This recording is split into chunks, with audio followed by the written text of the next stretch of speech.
Poisson distribution എന്നുള്ള ചാപ്റ്ററിലെ ഏറ്റവും ലാസ്റ്റത്തെ ടോപ്പിക്കാണ് ഈ ഫിറ്റിംഗ് പോയ്സോൺ ഡിസ്ട്രിബ്യൂഷൻ എന്ന് പറയുന്നത്. വളരെ ചെറിയൊരു ചാപ്റ്ററാണ്. അപ്പോൾ ഇതിൻ്റെ ലാസ്റ്റ് പാർട്ട് ഒന്ന് നോക്കാം, ഫിറ്റിംഗ് പോയ്സോൺ ഡിസ്ട്രിബ്യൂഷൻ.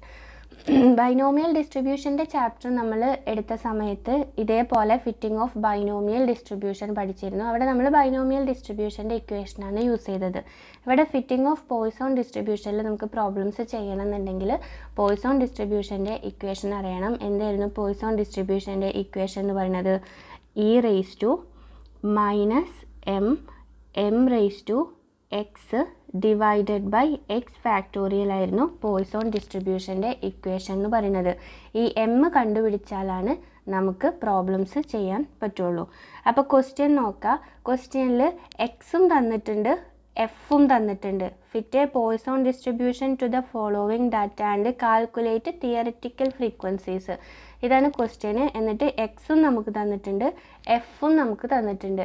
നമ്മൾ പോയ്സോൺ ഡിസ്ട്രിബ്യൂഷനിൽ പ്രോബ്ലംസ് ചെയ്യണം എന്നുണ്ടെങ്കിൽ നമുക്ക് അറിയേണ്ടത് എമ്മിൻ്റെ വാല്യൂ ആണ്.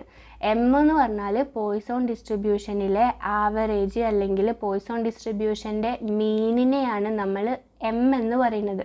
അപ്പോൾ ആദ്യം നമ്മൾ എം കാൽക്കുലേറ്റ് ചെയ്യണം. ഈ എം കാൽക്കുലേറ്റ് ചെയ്യാൻ എക്സും എഫുമാണ് ക്വസ്റ്റ്യനിൽ തന്നിട്ടുള്ളതെങ്കിൽ ഇതൊന്ന് ശ്രദ്ധിക്കണം കേട്ടോ. എക്സും എഫും അതിൻ്റെ വാല്യൂസുമാണ് ക്വസ്റ്റ്യനിൽ തന്നിട്ടുള്ളതെങ്കിൽ നമ്മൾ ആദ്യം ആവറേജ് അല്ലെങ്കിൽ മീൻ അല്ലെങ്കിൽ എം കണ്ടുപിടിക്കാൻ ചെയ്യേണ്ടത് ഈ എക്സും എഫും കൂടെ ഇൻറ്റു ചെയ്തിട്ട് എഫ് എക്സ് എന്ന് പറഞ്ഞിട്ടുള്ളൊരു പുതിയ കോളം ഉണ്ടാക്കണം. എന്നിട്ട് ആ എഫ് എക്സ് കോളത്തിൻ്റെ ടോട്ടലിനെ എഫ് കോളത്തിൻ്റെ ടോട്ടലുമായിട്ട് ഡിവൈഡ് ചെയ്യുമ്പോഴാണ് നമുക്ക് ആവറേജ് അല്ലെങ്കിൽ മീൻ അല്ലെങ്കിൽ എം കിട്ടുന്നത്.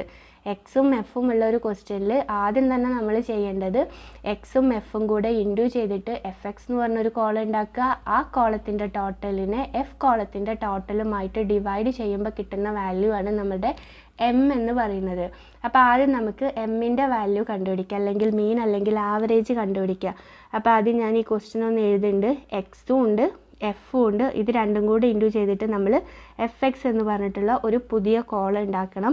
എക്സിൻ്റെ വാല്യൂ 0, 1, 2, 3, 4.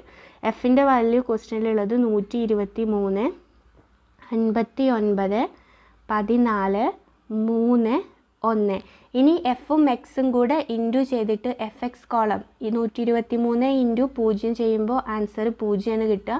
59 ഇൻറ്റു 1 ചെയ്യുമ്പോൾ ആൻസർ 59. 14 ഇൻറ്റു 2 ചെയ്യുമ്പോൾ ആൻസർ കിട്ടുക 28.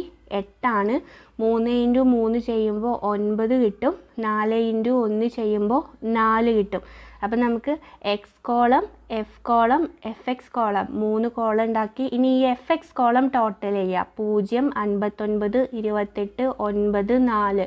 ഇത് ടോട്ടൽ ചെയ്യുമ്പോൾ നമുക്ക് കിട്ടുന്ന വാല്യൂ എന്ന് പറയുന്നത് 100 പിന്നെ നമ്മൾ എഫിൻ്റെ കോളവും ടോട്ടൽ ചെയ്യണം. 123, 59, 14, 3, 1.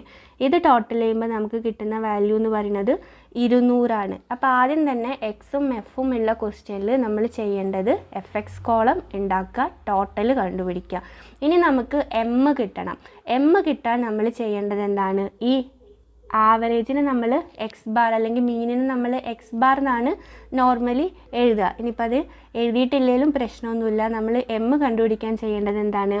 ഈ എഫ് എക്സ് കോളത്തിൻ്റെ എഫ് എക്സ് കോളത്തിൻ്റെ ടോട്ടലിനെ സിഗ്മ എഫ് എക്സ് കോളത്തിൻ്റെ ടോട്ടലിനെ എന്ത് ചെയ്യണം? എഫ് കോളത്തിൻ്റെ ടോട്ടലുമായിട്ട് ഡിവൈഡ് ചെയ്യണം. എഫ് എക്സ് കോളത്തിൻ്റെ ടോട്ടൽ എന്ന് പറയുന്നത് 100. എഫ് കോളത്തിൻ്റെ ടോട്ടൽ എന്ന് പറയുന്നത് 200. അപ്പോൾ 100 ഡിവൈഡഡ് ബൈ 200 ചെയ്യുമ്പോൾ നമുക്ക് 0.5 എന്ന് കിട്ടും. ഈ 0.5 ആണ് എന്തിൻ്റെ വാല്യൂ? എമ്മിൻ്റെ വാല്യൂ. പോയ്സോൺ ഡിസ്ട്രിബ്യൂഷനിലെ മീൻ അല്ലെങ്കിൽ ആവറേജ് ആണ് എം. ഈ എമ്മിൻ്റെ വാല്യൂ ആണ് എന്ത്? 0.5. ഈ എം കിട്ടിക്കഴിഞ്ഞാൽ മാത്രമേ നമുക്ക് പ്രോബ്ലംസ് ചെയ്യാൻ പറ്റുള്ളൂ. ആ എം കിട്ടാൻ വേണ്ടിയിട്ടാണ് നമ്മൾ എന്ത് ചെയ്തത്? എക്സ്, എഫ് എക്സ് എന്ന് പറഞ്ഞിട്ട് 3 കോളവും അതിൻ്റെ ടോട്ടലും കണ്ടുപിടിച്ചിട്ട് എഫ് എക്സ് കോളത്തിൻ്റെ ടോട്ടലിനെ എഫ് കോളത്തിൻ്റെ ടോട്ടൽ കൊണ്ട് ഡിവൈഡ് ചെയ്തത്. അപ്പോൾ ഇത്രയാണ് എം കണ്ടുപിടിക്കാൻ വേണ്ടിയിട്ട് ചെയ്യേണ്ടത്. ഇനി എം കിട്ടിക്കഴിഞ്ഞാൽ നമ്മൾ എന്ത് ചെയ്യുക, പോയ്സോൺ ഡിസ്ട്രിബ്യൂഷൻ്റെ ഇക്വേഷൻ വെച്ചിട്ട് ഈ ഓരോ എക്സിനും കറസ്പോണ്ടിങ് ആയിട്ടുള്ള പി ഓഫ് എക്സ് കണ്ടുപിടിക്കുക. അപ്പോൾ എങ്ങനെയാണ് പി ഓഫ് എക്സ് കണ്ടുപിടിക്കുന്നതെന്ന് നോക്കാം. അപ്പോൾ നമുക്കിനി പി ഓഫ് എക്സ് എങ്ങനെയാണ് കണ്ടുപിടിക്കുന്നതെന്നാണ് നോക്കാനുള്ളത്. അപ്പോൾ ഓരോ എക്സിനും കറസ്പോണ്ടിങ് ആയിട്ടുള്ള പി ഓഫ് എക്സ് നമ്മൾ കണ്ടുപിടിക്കണം. എക്സിൻ്റെ വാല്യൂ എങ്ങനെയായിരുന്നു ക്വസ്റ്റ്യനിൽ ഉണ്ടായിരുന്നത്? 0 ഉണ്ടായിരുന്നു, 1 ഉണ്ടായിരുന്നു, 2, 3, 4 ഇങ്ങനെയായിരുന്നു എക്സിൻ്റെ വാല്യൂസ് ഉണ്ടായിരുന്നത്. ഇനി ഇതിന് കറസ്പോണ്ടിങ് ആയിട്ടുള്ള പ്രോബബിലിറ്റി ഓഫ് എക്സ് ആണ് നമ്മൾ കണ്ടുപിടിക്കേണ്ടത്. Probability of X P of X കണ്ടുപിടിക്കാൻ പോയ്സോൺ ഡിസ്ട്രിബ്യൂഷൻ്റെ ഇക്വേഷൻ എന്താണ്? e⁻⁻m m⁻x divided by x factorial. ഇതാണ് എന്തിനുള്ള ഇക്വേഷൻ എന്ന് പറയുന്നത്? പി ഓഫ് എക്സ് കണ്ടുപിടിക്കാനുള്ള ഇക്വേഷൻ. ഇവിടെ നമുക്ക് എമ്മിൻ്റെ വാല്യൂ അറിയണമായിരുന്നു. എം നമ്മൾ കണ്ടുപിടിച്ചപ്പോൾ നമുക്ക് കിട്ടിയത് 0.5 ആണ് എമ്മിൻ്റെ വാല്യൂ. ഇനി ഇത് ഈ എമ്മിൻ്റെ സ്ഥാനത്ത് അപ്ലൈ ചെയ്യുക. എക്സ് എന്ന് പറയുന്നത് 0, 1, 2, 3, 4 ആയിട്ട് കൊടുക്കുക. അപ്പോൾ ഫസ്റ്റത്തെ പി ഓഫ് എക്സ് കാണാൻ എങ്ങനെയാണ്? e⁻−m എന്ന് പറയുമ്പോൾ എമ്മിൻ്റെ വാല്യൂ 0.5 ആണ്. e⁻−0.5 പിന്നെ 0.5 എക്സ് എന്ന് പറയുന്നത് 0 ആണ് divided by x factorial. X എന്ന് പറയുന്നത് 0 ആണ്. അപ്പോൾ 0 ഫാക്ടോറിയൽ.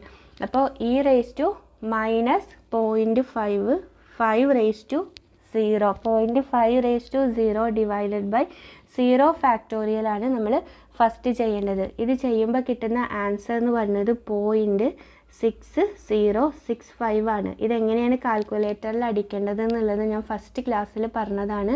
അപ്പോൾ ആ വീഡിയോ ഒന്നുകൂടെ നോക്കുക. എന്നിട്ട് ഇത് കാൽക്കുലേറ്ററിൽ അടിച്ചിട്ട് ഇതിൻ്റെ വാല്യൂ കണ്ടുപിടിക്കുക. പിന്നെ അടുത്ത എക്സിൻ്റെ വാല്യൂ എന്ന് പറയുന്നത് എത്രയാണ്? അടുത്ത എക്സിൻ്റെ വാല്യൂ എന്ന് പറയുന്നത് 1 ആണ്. അപ്പോൾ ഇനി ഒന്നിനുള്ള വാല്യൂ, ഒന്നിന് കറസ്പോണ്ടിങ് ആയിട്ടുള്ള പി ഓഫ് എക്സ് നമ്മൾ കണ്ടുപിടിക്കണം. അപ്പോൾ ഒന്നിന് കറസ്പോണ്ടിങ് ആയിട്ടുള്ള പി ഓഫ് എക്സ് കണ്ടുപിടിക്കുമ്പോൾ ഇക്വേഷൻ എന്താണ്? e⁻−m m⁻x divided by x factorial ആണ്.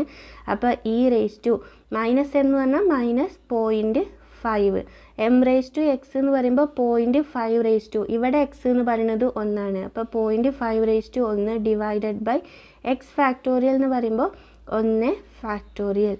ഇതാണ് ഒന്നിന് നേരെയുള്ള പി ഓഫ് എക്സ് കണ്ടുപിടിക്കാനുള്ള ഇക്വേഷൻ. അപ്പോൾ ഇത് സോൾവ് ചെയ്യുമ്പോൾ 0.3035 ആണ് നമുക്ക് വാല്യൂ കിട്ടുക. അടുത്ത എക്സ് എന്ന് പറയുന്നത് ഏതായിരുന്നു? 2 ആയിരുന്നു. 2ന് കറസ്പോണ്ടിങ് ആയിട്ടുള്ള വാല്യൂ കണ്ടുപിടിക്കാൻ e⁻−0.5 0.5 ആണ് വരിക. കാരണം എക്സ് എന്താണ്? 2 ആണ്. അപ്പോൾ m⁻x എന്നുള്ളിടത്ത് 0.5 ഡിവൈഡഡ് ബൈ 2 ഫാക്ടോറിയൽ. ഇത് ചെയ്യുമ്പോൾ കിട്ടുന്ന വാല്യൂ എന്ന് പറയുന്നത് 0.0766 ആണ്. അടുത്തത് 3ൻ്റെ കണ്ടുപിടിക്കണം. 3ൻ്റെ കണ്ടുപിടിക്കുമ്പോൾ e⁻−0.5 0.5 ഡിവൈഡഡ് ബൈ 3 ഫാക്ടോറിയൽ. ഇത് ചെയ്യുമ്പോൾ കിട്ടുന്ന വാല്യൂ എന്ന് പറയുന്നത് 0.0127 ആണ്.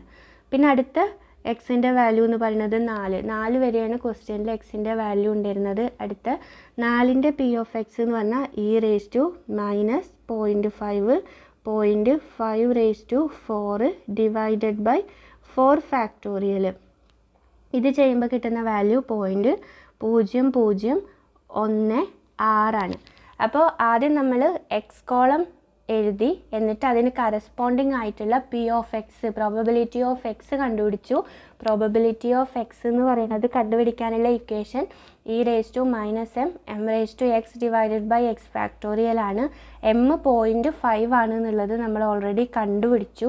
എക്സിൻ്റെ സ്ഥാനത്ത് എന്ത് ചെയ്യണം? 0 തൊട്ട് 4 വരെയുള്ള വാല്യൂസ് എഴുതണം. അപ്പോൾ ഇനി നമ്മളോട് ക്വസ്റ്റ്യനിൽ പറഞ്ഞിട്ടുള്ളത് തിയററ്റിക്കൽ ഫ്രീക്വൻസീസ് കണ്ടുപിടിക്കാനാണ്.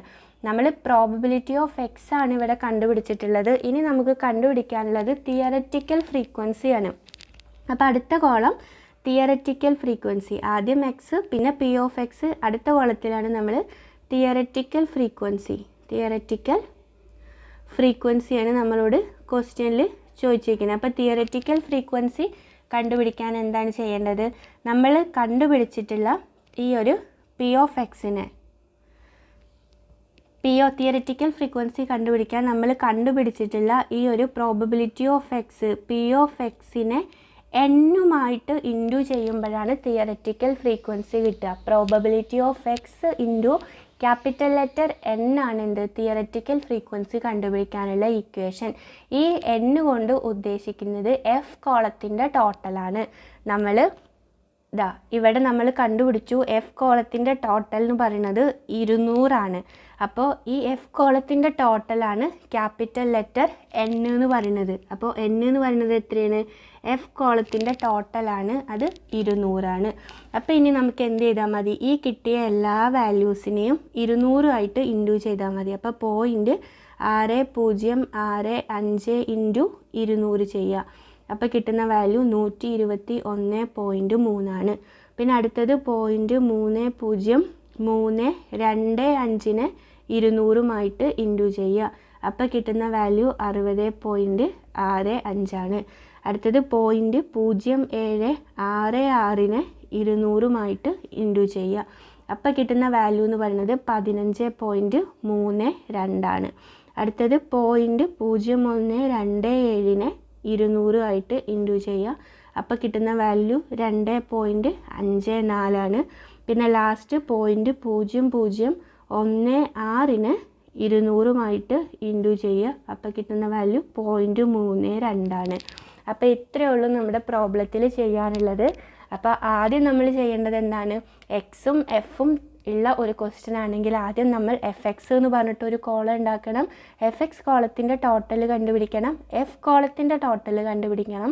എന്നിട്ട് എഫ് എക്സ് കോളത്തിൻ്റെ ടോട്ടലിനെ എഫ് കോളത്തിൻ്റെ ടോട്ടലുമായിട്ട് ഡിവൈഡ് ചെയ്യുമ്പോൾ നമുക്ക് കിട്ടുന്ന വാല്യൂ ആണ് എം ആയിട്ട് എടുക്കേണ്ടത്. അപ്പോൾ ഇവിടെ എഫ് എക്സിൻ്റെ ടോട്ടൽ 100ഉം എഫിൻ്റെ ടോട്ടൽ 200 100/200 ചെയ്യുമ്പോൾ കിട്ടുന്ന 0.5 ആണ് നമ്മുടെ എം എന്ന് പറയുന്നത്. ഇനി എം കിട്ടിക്കഴിഞ്ഞാൽ നമ്മൾ ചെയ്യേണ്ടത് ഈ ഓരോ എക്സിനും കറസ്പോണ്ടിങ് ആയിട്ടുള്ള പി ഓഫ് എക്സ് കണ്ടുപിടിക്കണം. പി ഓഫ് എക്സ് കണ്ടുപിടിക്കാനാണ് നമ്മൾ പോയ്സോൺ ഡിസ്ട്രിബ്യൂഷൻ്റെ ഇക്വേഷൻ യൂസ് ചെയ്യേണ്ടത്. ഇക്വേഷൻ e⁻m(x) ആണ്. ഇത് വെച്ചിട്ട് നമ്മൾ എന്ത് ചെയ്യും? പി ഓഫ് എക്സ് കണ്ടുപിടിക്കും. എന്നിട്ട് ഈ കിട്ടിയിട്ടുള്ള പി ഓഫ് എക്സിനെ ക്യാപിറ്റൽ ലെറ്റർ എന്നുമായിട്ട് ഇൻറ്റു ചെയ്യുക. ഇവിടെ ക്യാപിറ്റൽ ലെറ്റർ എന്നിൻ്റെ വാല്യൂ എന്ന് പറയുന്നത് എഫ് കോളത്തിൻ്റെ ടോട്ടൽ എത്രയാണോ അതാണ് നമ്മൾ എൻ ആയിട്ട് എടുക്കേണ്ടത്. ഇവിടെ എഫ് കോളത്തിൻ്റെ ടോട്ടൽ 200 അപ്പോൾ നമ്മൾ ഈ കിട്ടിയിട്ടുള്ള പി ഓഫ് എക്സിനെ 200 ഇൻറ്റു ചെയ്യുമ്പോൾ കിട്ടുന്നതാണ് തിയററ്റിക്കൽ ഫ്രീക്വൻസി എന്ന് പറയുന്നത്. അപ്പോൾ ഇത്രയേ ഉള്ളൂ ഈ ഒരു പ്രോബ്ലത്തിൽ ചെയ്യാനുള്ളത്. ഈ ചാപ്റ്ററിലെ ലാസ്റ്റ് പ്രോബ്ലമാണ്, ചെറിയൊരു ചാപ്റ്ററാണ്. അപ്പോൾ ഈ കാര്യങ്ങളൊക്കെ ഒന്ന് പഠിക്കുക കേട്ടോ.